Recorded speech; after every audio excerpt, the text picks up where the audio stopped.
Assalamualaikum warahmatullahi wabarakatuh. Waalaikumsalam warahmatullahi wabarakatuh. Waalaikumsalam warahmatullahi wabarakatuh. Alhamdulillahi wa kafa wassalatu wassalamu ala nabiyil mustafa wa ala alihi wa ashabihi wa man tabi'ahum bi ihsanin ila yaumiddin, amma ba'd. Mohon maaf, Zainil Fadil itu saya sudah tidak terima masuk karena sudah sangat terlambat. 2-3 kali tadi kita absen ya. Jadi dia berada di waiting room.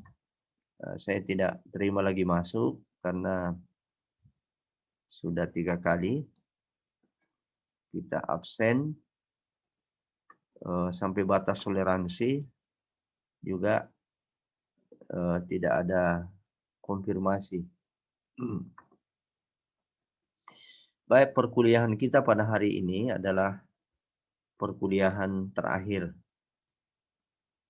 karena pekan depan saya tidak tahu jadwalnya, tapi mulai hari Jumat dalam kalender akademik sudah disampaikan bahwa hari Jumat mulai tanggal 1 Januari sudah akan dilangsungkan UAS, ujian akhir semester.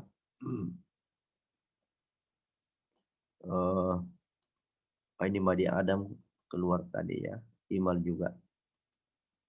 Zainil Fadil memang kan tidak hadir tadi kan? 3 kali di absen namanya ya. Ya, jadi saya tidak terima masuk ini.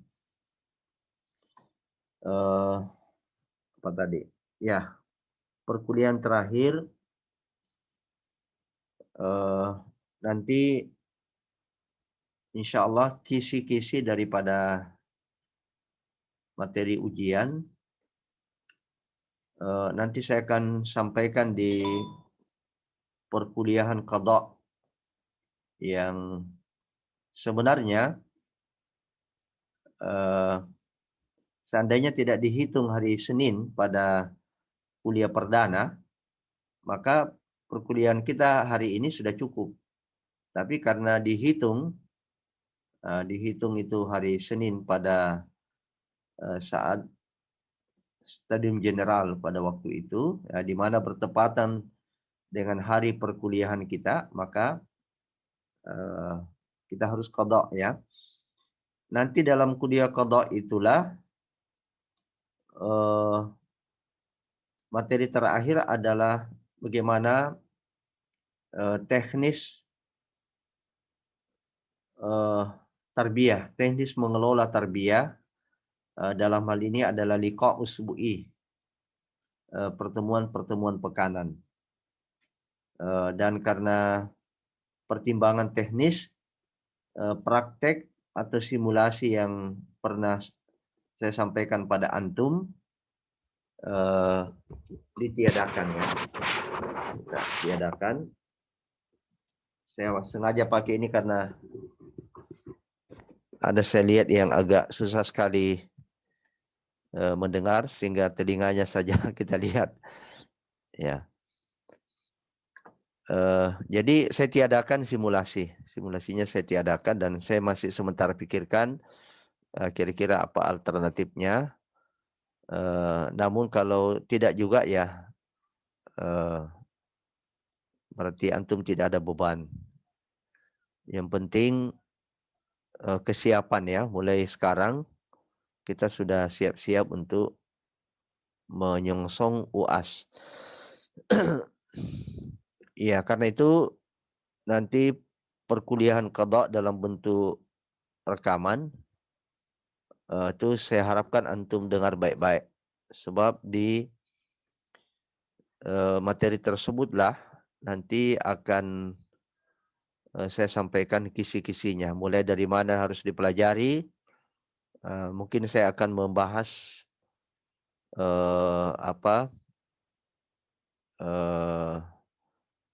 poin per poin ya, apa-apa yang disampaikan per pasal-pasal dari yang sudah pernah kita sampaikan dalam perkuliahan. Ya. Baik, pada hari ini kita akan melanjutkan pembahasan tentang ahdafut tarbiyah atau tujuan tarbiyah.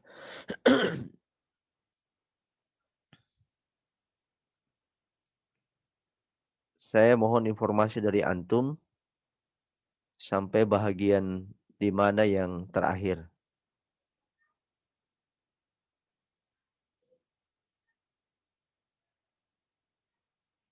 Siapa yang ada catatannya?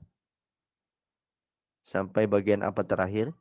Apa kita sudah menjelaskan M pertama, mukmin? Belum Ustaz, belum. Bagian apa yang Sudah terakhir? Ustaz, sudah. Apa bagian terakhir di situ? Catatan antum itu bagian terakhir apa?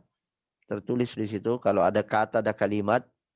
Kalau saya Ustaz istimrariyah. Oh, berarti karakteristik tarbiyah itu.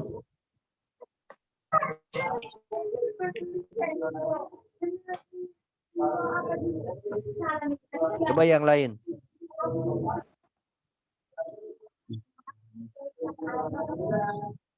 Penjelasan tentang 5M belum ya?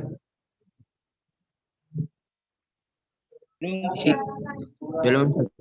Belum Coba Ustaz, yang belum. lain. Coba Muhammad, bagaimana catatannya Muhammad? Belum Ustaz. Oh, yang mukmin kayaknya Ustaz. Ya, Yang mukmin sudah. mukmin sudah. Yang mukmin sudah. Mukmin sudah. Ustaz. Sudah mukmin. Mukmin. Bagian apa terakhir antum pencatatan di mukmin itu? Coba saya perlihatkan ya. Perlihatkan slide-nya karena mungkin ada yang memfoto slide-nya. Saya perlihatkan antum supaya tidak berulang. Kemarin lewat video Ustaz. Oh iya, di video coba dilihat. Di video mukmin terakhir Ustaz. Nah, ini Tadi. ini mukmin kan? Iya, ini Mukmin. Ustaz, iya. Ini sudah. Ini masih mukmin ini. Akhlak, ini muamalah. Ini muslim. Ya. Akhlak yang bagus. Akhlak saya dengar ya. Ya, Sampai sini. Yang di atas Ustaz. Sebelumnya. Ini. Kayaknya Iya, lagi. Sebelumnya lagi. Ya. Sebelumnya lagi Ustaz. Lagi. Lagi. Ya, yang di sini Ustaz kita. Oh iya, baru secara umum ya. Dan ada belum kayaknya disebut. Ya. Baik. Saya mute dulu semua antum punya audio supaya tidak mengganggu. Yang mau tutup juga videonya tidak masalah. Yang penting diikuti. Ya. Jadi kita masih membahas tentang apa ahdaf tarbiyah. Apa tujuan tarbiyah Islamiyah. Tujuan tarbiyah Islamiyah adalah takwin al-fardil muslim al-mutamayyiz. Membentuk pribadi muslim yang ideal. Bentuk pribadi muslim yang ideal. Bagaimana muwasafat atau sosok pribadi muslim yang ideal itu?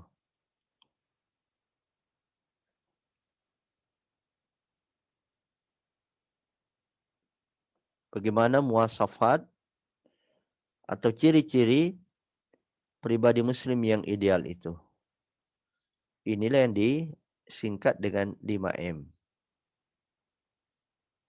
Nah, jadi 5M ini adalah muwasafat, ciri-ciri, sifat-sifat pribadi muslim yang ideal. 5M adalah singkatan daripada mukmin, muslih, ini 1, ini 2, kemudian yang ketiga adalah mujahid, yang keempat adalah muta'awin, dan yang kelima adalah mungkin. Ini sebentar kita bahas marhalah-marhalahnya. Nah, muasafat inilah yang kita akan urai. Apa yang dimaksud dengan mukmin? Apa yang dimaksud dengan muslim? Bagaimana karakteristik daripada mukmin, muslim, mujahid, muta'awin, dan mungkin.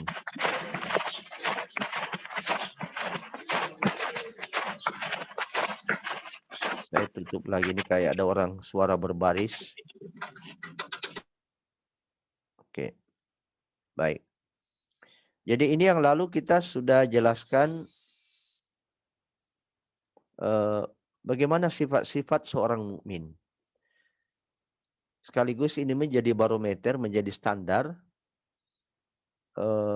keberhasilan tarbiyah. Karena tarbiyah itu tujuannya adalah membentuk pribadi-pribadi muslim yang memiliki 5 muasafat tadi. Nah, bagaimana barometernya? Muasafat yang pertama tadi. Ini Zulfadli tadi mohon informasinya kan tidak hadir ya. Tadi waktu di absen tidak hadir kan Zulfadli kan? Ini baru mau gabung ini. Ya, kita tidak usah terima ini. Sudah terlambat dari tadi disampaikan. Ya. Nah, gimana sifat-sifat daripada mukmin yang merupakan tujuan pertama daripada tarbiyah? Nah, yang pertama pemahaman, harus memahami Islam. Harus memahami Islam. Sebab tidaklah seseorang dikatakan mukmin kalau dia tidak paham Islam. Kemudian dia harus memiliki akidah yang benar dan akidah yang kuat. Kemudian ruhiyah yang hidup. Kemudian menjalankan ibadah, memiliki akhlak yang terpuji atau akhlakul karimah, dan beradab. Nah, kita akan urai bagaimana kriteria pemahaman Islam dari seorang mukmin. Ada 2 kriteria pemahaman Islam yang dimaksud di sini, yaitu pemahaman Islamnya benar. Pemahaman Islamnya benar. Bagaimana itu pemahaman Islam yang benar? Yaitu Islam yang dipahami sesuai Al-Quran, sunnah Rasulullah SAW, sebagaimana yang dipahami oleh salafus soleh, sebagaimana yang dipahami oleh sahabat. Sahabat menurunkan lagi ke tabi'in, tabi'in menurunkan lagi kepada atba'ut tabi'in.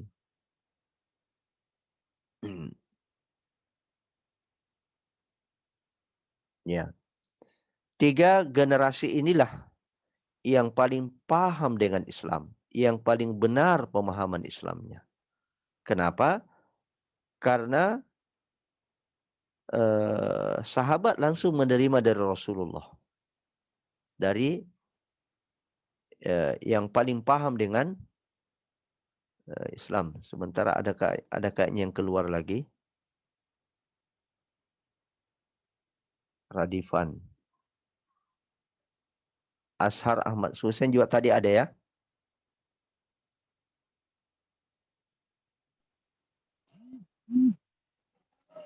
Ya, yang saya tidak terima ini Zulfadli karena memang sejak tadi berulang-ulang di absen tidak ada.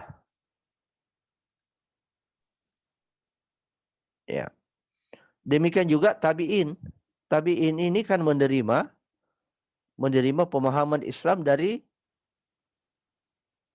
generasi yang paling paham. Demikian juga atba'ut tabi'in, dia mengambil dari muridnya. Murid-murid sahabat. Murid dari muridnya sahabat.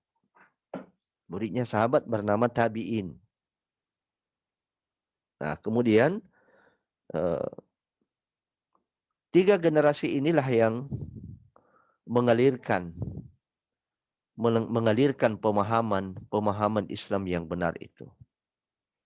Nah, inilah yang kemudian diterima, diambil oleh para ulama.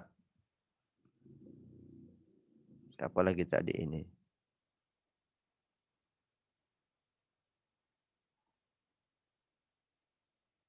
Muhammad Radifan ke? Mungkin jelek jaringannya Ustaz. Iya, jaringannya. Ya. Itu Radifan di mana ya? Radifan Di di mana? Bone Ustaz. Hah? Di Bone Ustaz. Di Bone. Oh, di Bone. Baik. Kita lanjut. Nah, pemahaman Islam oleh tiga generasi ini, inilah yang merupakan sumur jernih. Ya, sumur jernih yang kemudian ditimba oleh para ulama. Maka saya sering sebutkan representasi sekarang salafus soleh, representasi daripada salafus soleh sekarang itu adalah ulama. Ini ulama yang kita maksud bukan ulama hanya sebutan, tapi ulama yang benar-benar berkualitas, orang yang memang memiliki kualitas ulama dari segi ilmu, ya juga dari segi sifat-sifat dan kepribadian. Sering kita menyebutnya ulama Rabbani. Maka kita mengambil pemahaman Islam, ilmu Islam dari para ulama Rabbani ini, itu insya Allah sama dengan kita mengambil pemahaman Islam dari Quran dan hadis sesuai yang dipahami oleh salafus saleh. Kenapa? Karena ulama Rabbani inilah yang menimba sumur ilmu yang jernih itu dari salafus saleh. Ya, tersebutlah nama-nama seperti Syekhul Islam Ibnu Taimiyah, Ibnu Qayyim, Ibnu Rajab Al-Hambali, kemudian ada Al-Maqdisi, dan banyak lagi yang kontemporer, Syekh bin Bas, Syekh Muhammad bin Shalih Al-Utsaimin, dan seterusnya rahimahumullahu jami'an. Ini yang dimaksud dengan pemahaman Islam yang benar. Kemudian bukan hanya benar, juga harus syamil. Kalau tadi ini sahih, ini syamil.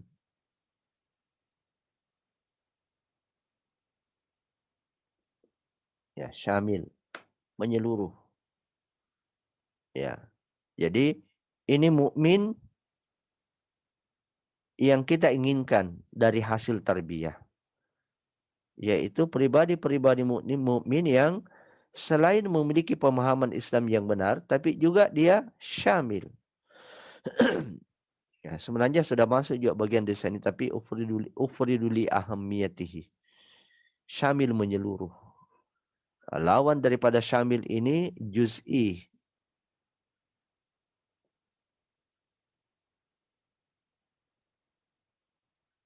Parsial. Artinya memahami Islam itu secara parsial. Hanya sebagian-sebagian aja. Ya, sehingga dikenallah ada istilah Islam akidah, Islam muamalat, Islam ibadah. Apa yang dimaksud dengan Islam akidah? Yaitu akidahnya benar, berakidah Islam, tetapi muamalahnya bukan muamalat Islam. Jadi akidah misalnya dari sisi teori konsep akidahnya, teori akidahnya tidak ada yang salah. Bahkan ketika ikut ujian akidah selalu nilainya tidak ada yang salah, selalu benar semua. Tetapi di dalam aplikasinya misalnya dia menjadi orang penakut, dia menjadi orang yang penakut, ya, atau ketika dia ditimpa musibah dia sampai kemudian putus asa, ya. Nah, ini adalah satu bukti orang yang Islam akidah saja, ya. Ya mohon maaf tadi akidah itu jangan nanti ada dua ya. Misalnya akidahnya benar dari sisi konsepnya, teorinya, akidahnya benar, tetapi di dalam bermuamalah, dalam berjual beli, utang piutang, banyak utangnya tidak pernah dibayar. Banyak utangnya tidak pernah dibayar. Kalau dilihat akidahnya, benar akidahnya. Ya, tidak ada yang salah. Nah, itu yang disebut dengan Islam juz'i, Islam parsial. Nah, ada yang kadang-kadang ibadahnya bagus, ya, sholat berjamaahnya, sholat sunatnya, tetapi akhlaknya buruk. Itu yang disebut dengan tidak menyeluruh, tidak terintegrasi, tidak integral. Padahal Islam ini menghendaki kita udkhulu fis-silmi kafah. Masuklah kalian ke dalam Islam secara keseluruhan. Al-Baqarah 208. Secara menyeluruh, tidak hanya sebagian-sebagian. Ada yang sholat, dia puasa tetapi tidak pakai jilbab, ya, tidak pakai jilbab, tidak menutup aurat. Itu Islam parsial. Jadi meliputi seluruh cakupan daripada ajaran Islam ini dan meliputi seluruh aspek kehidupan. Kalau tadi ini akidah, ibadah, akhlak, apalagi muamalat, ya. Nah, ini yang dimaksud dengan Islam syamil. Yang kedua, akidah. Nah, akidahnya apa? Selain benar juga kuat. Akidah, memiliki akidah yang sahih dan akidah yang qawi. Akidah yang qawiyah. Memiliki akidah sahihah dan akidah yang qawiyah. Apa itu akidah yang sahihah? Yaitu akidah Ahlus Sunnah wal Jamaah. Ya, memiliki konsep akidah yang benar. Kemudian apa itu kuat? Kuat ini aplikasinya.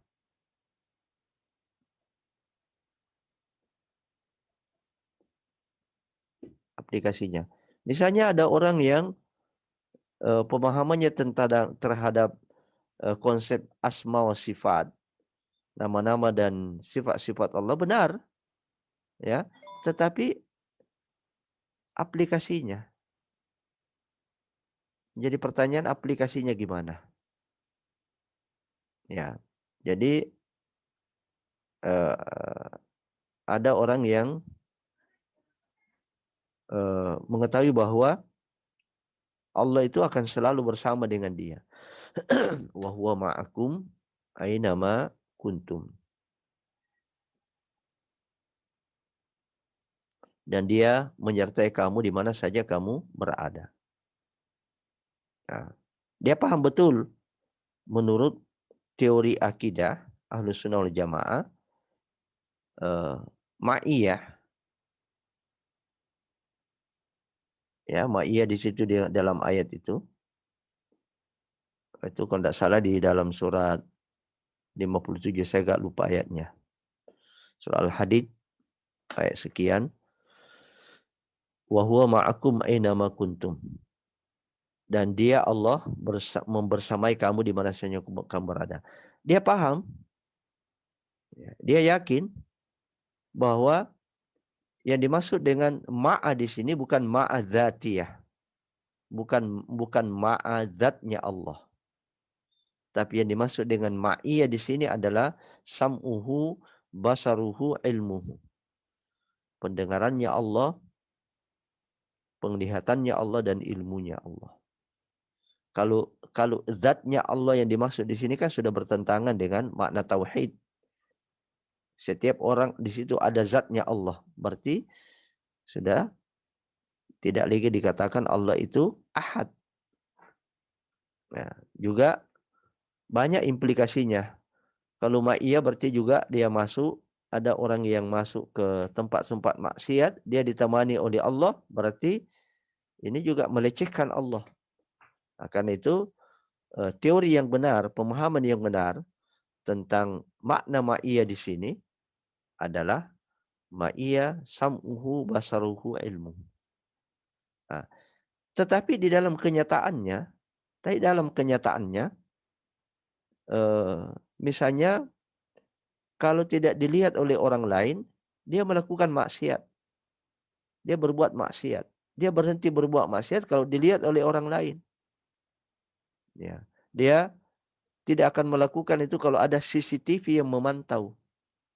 Ketika tidak dilihat oleh orang lain, tidak ada CCTV yang memantau, dia melakukan maksiat itu tanda orang yang akidah aplikasinya ini yang bermasalah.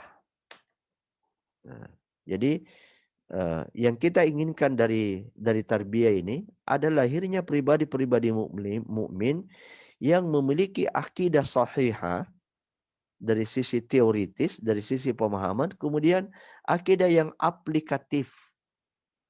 Ya, akidah yang aplikatif. Ya, akidah amaliyah.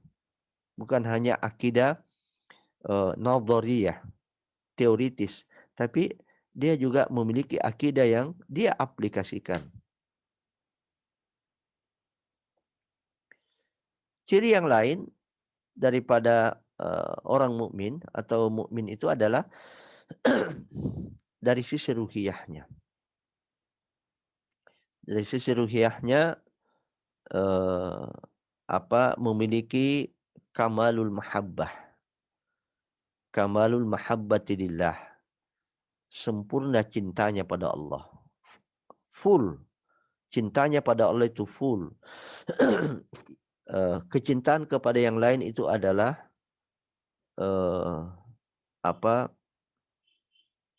bahagian daripada cintanya Allah. Karena itu orang yang memiliki kamalul mahabbah di sini tidak akan mencintai siapapun kalau Allah tidak cintai. Jadi dia hanya akan mencintai orang yang dicintai oleh Allah. Dia hanya akan mencintai sesuatu yang dicintai oleh Allah. Semuanya kembali pada Allah. Kenapa? Karena kamalul mahabbah. Kemudian kamalul khaufi war raja. Sempurna. Sempurna tanpa cacat, tanpa ada kekurangan dalam al-khauf war raja. Rasa takut sehingga tidak ada yang ditakuti selain Allah.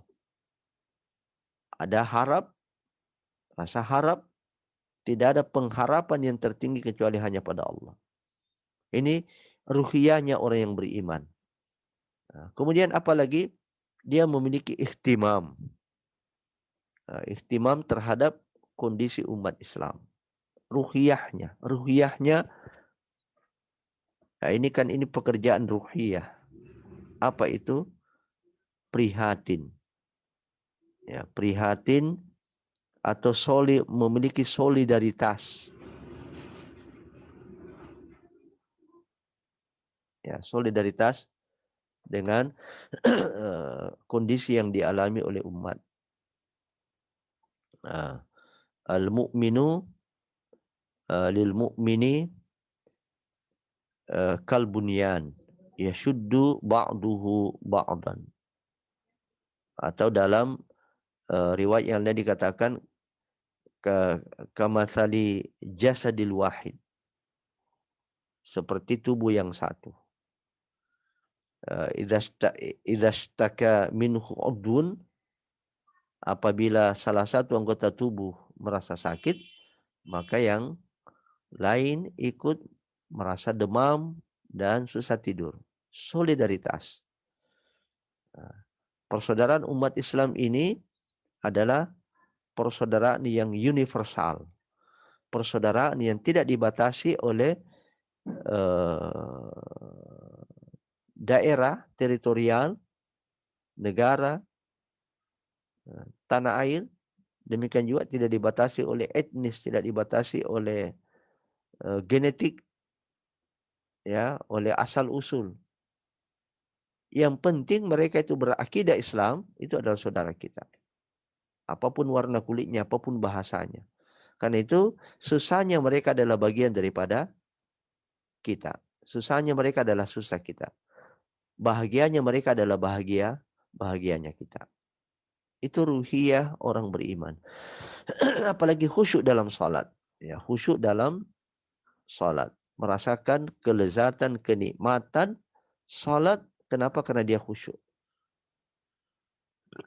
Khusyuk ini adalah merupakan amaliyah ruhiyah. Kemudian termasuk merindukan tegaknya dinul Islam. Himmah. Memiliki himmah aliyah. Apa itu? Tegaknya syariat Allah Subhanahu wa taala di muka bumi ini. Sebab hanya dengan tegaknya dinul Islam, tegaknya hukum Allah, syariat Allah, bumi ini akan damai. Bumi ini akan aman, bumi ini akan sejahtera. Sepanjang bukan syariat Allah Subhanahu wa taala yang tegak di bumi ini, jangan harap kita akan aman, kita akan damai, kita akan sejahtera, dan kita akan mendapatkan keadilan yang hakiki. Ya. Justru yang terjadi ketika tidak tegak syariat Allah, kezaliman, ketidakamanan. Ya. Yang terjadi adalah perpecahan, disintegrasi bangsa, ketidaksejahteraan. Dan ini peduli dengan urusan-urusan kaum muslimin. Kata Syekh Muhammad bin Shalih Al-Utsaimin, "Malam yahtamma bi amril muslimin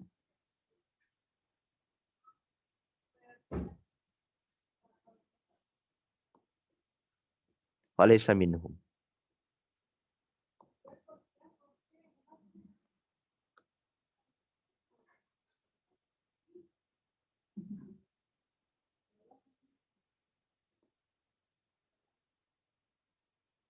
Ya.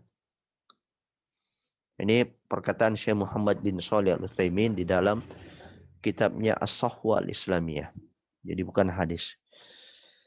Siapa yang tidak memiliki ihtimam, kepedulian, perhatian kepada urusan-urusan kaum muslimin, falaysa minhum, maka mereka bukan umat Rasulullah sallallahu alaihi wasallam. Apalagi ciri mukmin yang lain? Ibadah. Apa itu ibadahnya? Dia adalah ahli ibadah, tekun beribadah. Kemudian juga ikhlas di dalam beribadah. Jadi dia ahli ibadah. Yang pertama ini, dia menjaga ibadah wajib. Kemudian dia merutinkan ibadah sunnah. Ini yang dikatakan ahli ibadah. Kemudian dia ikhlas dalam beribadah. Tidak ada riya, tidak ada sum'ah. Riya itu melakukan satu amal untuk mendapatkan pujian dengan cara memperlihatkan. Ini dari asal kata ro'ah. Ya. Jadi melakukan satu amal untuk mendapatkan pujian, mendapatkan balasan dari orang lain, mendapatkan apresiasi, mendapatkan penilaian dari orang lain dengan cara memperlihatkan amalnya. Sedangkan sum'ah itu dengan cara memperdengarkan, menceritakan. Jadi kemungkinan orang lain tidak melihat amalnya. Misalnya dia gagal berbuat riya. Kenapa? Karena tidak ada orang lain melihat. Jadi riya itu dikatakan gagal kalau tidak ada orang lain melihat. Tidak ada yang memperhatikan. Maka dia tempuh lagi jalur apa sum'ah, dia ceritakan. dia bangga-banggakan dirinya, dia puji-puji dirinya dengan menyebut-nyebut amalnya. Ini semua adalah merupakan sifat-sifat yang bertentangan dengan al-ikhlas. Kemudian juga mengikuti ittiba kepada sunnah Nabi SAW dalam melakukan ibadah. Nah, ini sosok pribadi mukmin yang seperti ini yang kita harapkan lahir dari rahim-rahim tarbiyah. Kemudian dia mukmin dari sisi akhlak. Dia mukmin dari sisi akhlak, atau kemukminannya itu bisa dilihat dari sisi akhlaknya. Tentu yang dimaksud di sini adalah akhlak karimah, akhlakul karimah. Apa itu? Di antaranya adalah bersifat adil. Adil lawan daripada zalim. Kemudian dia sabar. Bukan menjadi orang yang putus asa. Orang yang mudah patah semangat. Lemah motivasi. Dia menjaga kehormatannya iffah. Ya, menjaga dia punya kehormatan, kewibawaan. Dia memiliki sifat asyaja'ah, memiliki sifat keberanian dalam kebenaran. Kemudian juga dia memiliki adab. Nah, mungkin ada yang bertanya, apa bedanya akhlak dengan adab? Apa bedanya akhlak dengan adab? Jadi pertama, ini catat baik-baik bedanya. Akhlak itu lebih umum. Sedangkan adab itu khusus. Dan yang kata lain, adab adalah merupakan bagian daripada akhlak. Satu. Adab,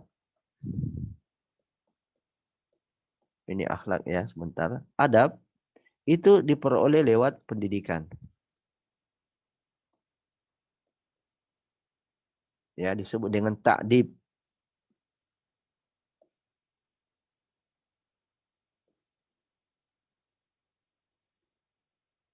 Ta'dib, pendidikan. Ya, pembiasaan, latihan. Ya. Adabani Rabbi ta'dib. Ya, pendidikan. Pendidikan itu pembiasaan,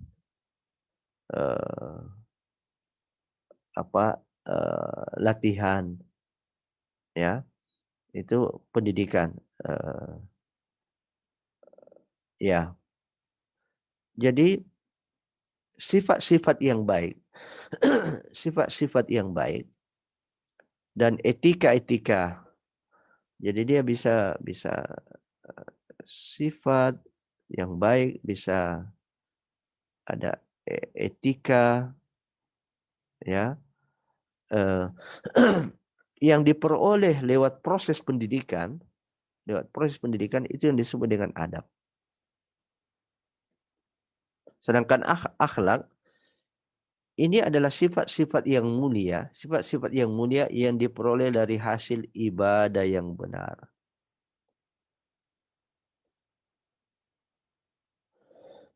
Yang diperoleh dari ibadah yang benar. Jadi kalau orang benar ibadahnya, ya,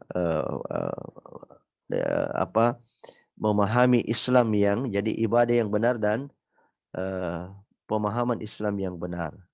Ibadah dan pemahaman Islam yang benar. Jadi saya perbaiki aja ini ya. Ibadah dan pemahaman Islam yang benar. Itulah yang melahirkan akhlakul karimah. Ya. Sebab pemahaman Islam dan ibadah yang benar inilah yang menuntun kita. Yang menuntun kita untuk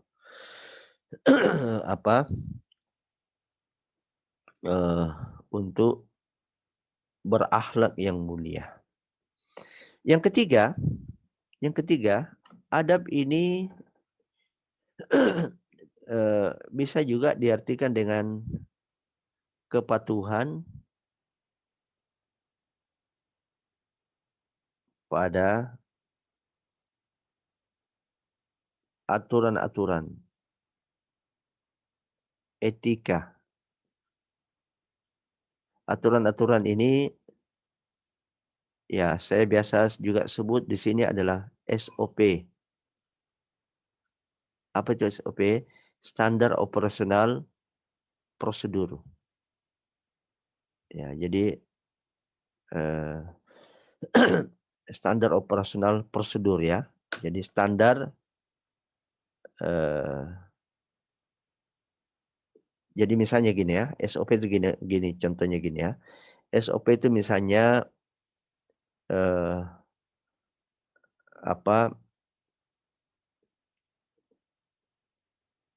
jadi dia adalah urut-urutan langkah yang harus dilalui.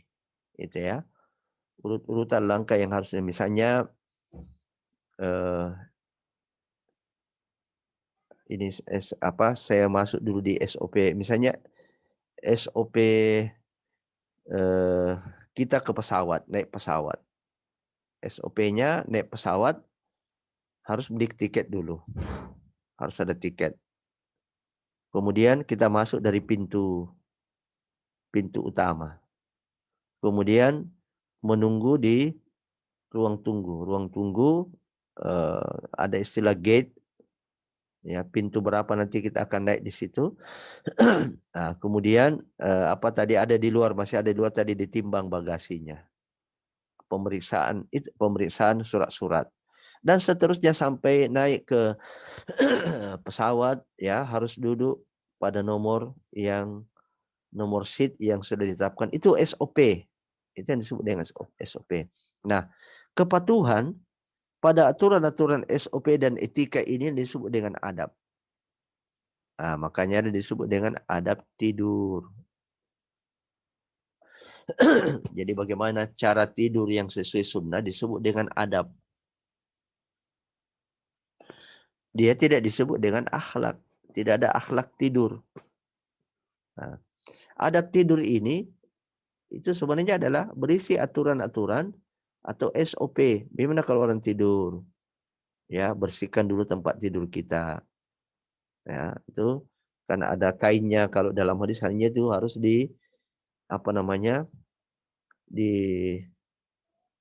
pokoknya dibersihkan lah. Ya, supaya tidak ada benda-benda yang berbahaya atau binatang-binatang yang berbahaya di situ. Kemudian menghadap kemana, arahnya menghadap kemana, bagaimana meletakkan tangan, itu SOP. Adab masuk, kalau orang Malaysia bilang masuk tandas. Ya, adab masuk tandas, adab masuk WC. Gimana? Ya, kaki kiri, membaca doa, kemudian tidak boleh berbicara di dalam WC, apalagi tidak boleh baca mushaf, tidak boleh berzikir di dalam WC. Ya, itu adab masuk WC. Ya. Ada adab bertamu. Ada adab mandi. Ya, ada adab wudu. Jadi semua tidak disebut dengan akhlak. Jadi itu ya. Adab juga itu didefinisikan pada aturan-aturan atau etika, aturan-aturan atau SOP dan etika. Kepatuhan kita pada aturan-aturan atau etika itu semua orang yang beradab, orang yang beradab. Dan para ulama-ulama dahulu, mereka itu tidak menuntut ilmu sebelum menuntut atau mempelajari adab. Jadi mereka menuntut adab dulu, mempelajari adab sebelum mereka mempelajari konten-konten ilmu itu. Bahkan ada ulama yang 2/3 hidupnya itu mempelajari adab dan hanya 1/3-nya saja mempelajari ilmu. Nah, mari kita masuk ke bagian kedua, yaitu muslih. Ini tadi kesimpulan bagaimana sifat-sifat, bagaimana kriteria mukmin. Kita masuk ke muslih.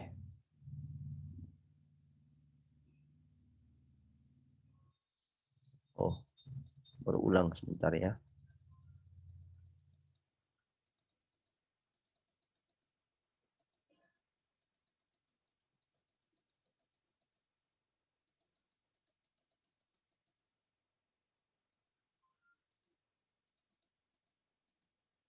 Ya.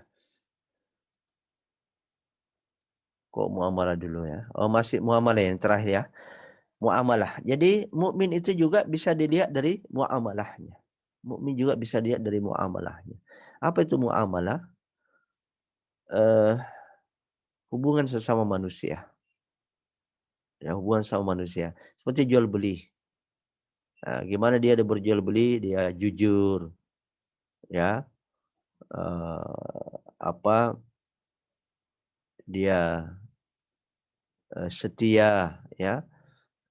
Ini yang saya maksud tadi. Kadang-kadang ada orang yang teori akidahnya hebat sekali, tapi di dalam berjual beli atau utang piutang itu bermasalah. UP, utang piutang. Ya, mudah berutang, susah membayar. Nah, juga muamalah bagi yang keluarga berkeluarga. Ya, memang mereka konsisten untuk menegakkan keluarga Islami.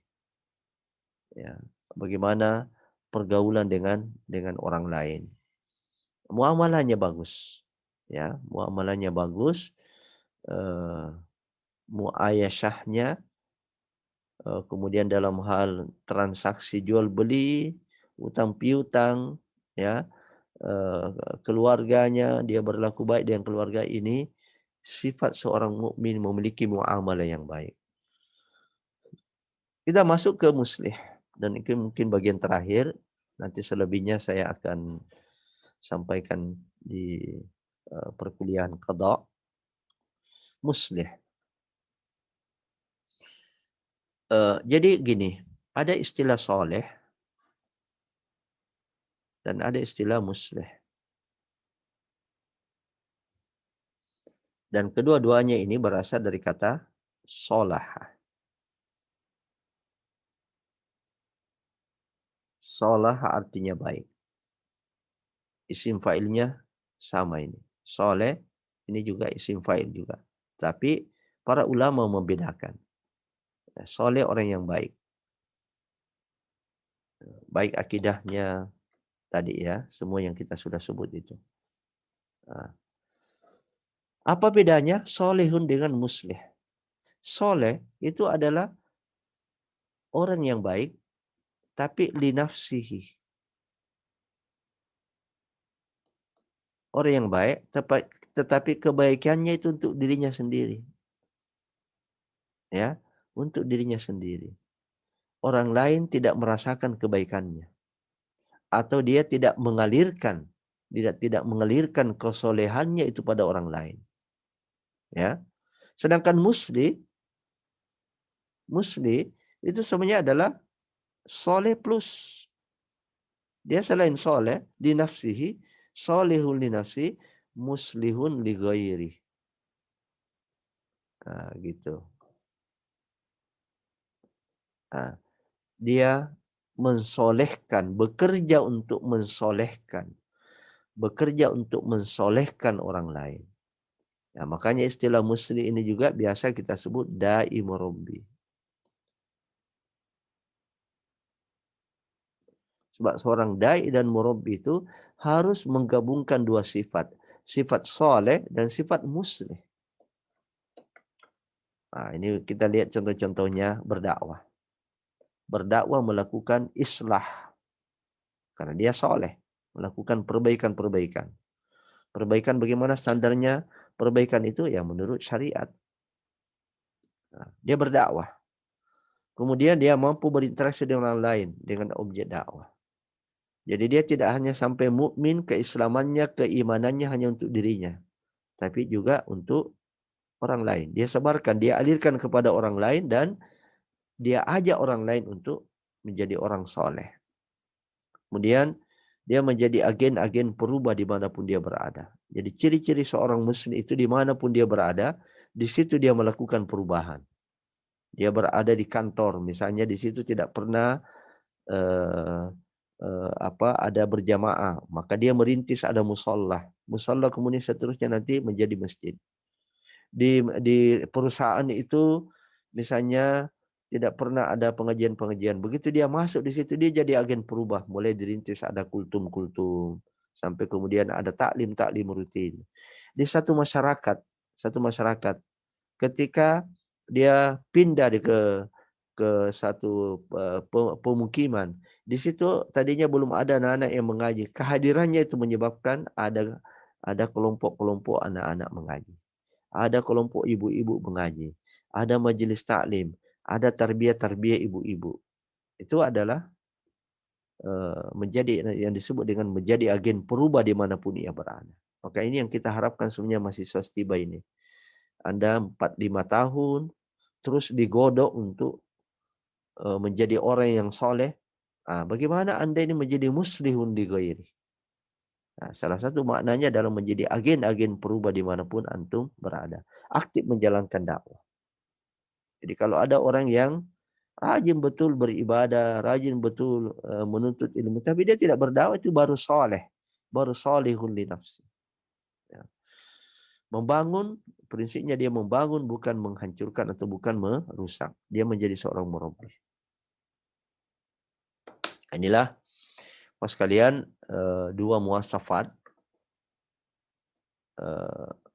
daripada tarbiyah Islamiyah. Kalau tidak salah dulu saya bahas ada pribadi ya, ada keluarga, ada masyarakat. Ini kita bahas pribadi dan kita baru sampai pada M yang kedua, yaitu mukmin dan muslim. Masih ada 3 lagi, selebihnya nanti akan saya sampaikan pada insyaallah pada perkuliahan qada dalam bentuk rekaman. Baik, kita akhiri dulu perkuliahan kita pada hari ini. Semoga Allah memberikan berkah dan manfaat bagi kita semua. Kita tutup. Subhanakallahumma bihamdik asyhadu an la ilaha illa anta astaghfiruka wa atubu ilaik. Wassalamualaikum warahmatullahi wabarakatuh. Waalaikumsalam. Waalaikumsalam warahmatullahi wabarakatuh.